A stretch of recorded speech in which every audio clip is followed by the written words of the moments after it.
আমরা যে কতটা অমানুষ সেটা মানে ভাষায় বলা যাবে না। কেন বলছি, গতকালকে থেকে একটা ঘটনা দেখছি বারবার, মানে বিশ্বাস করুন বুকের ভিতর কেঁপে উঠছে। একটা ছোট বাচ্চা ঝিনাইদের কালীগঞ্জ থেকে, কালীগঞ্জের একটা ছোট বাচ্চা বুধবারে হারিয়ে গিয়েছে।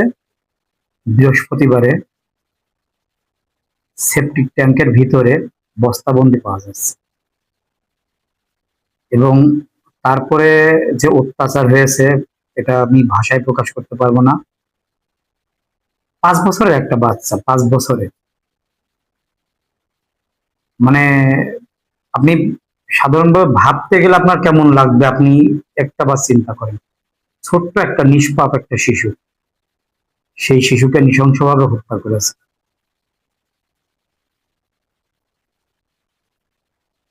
তার সাথে যে মানে কি কি ঘটেছে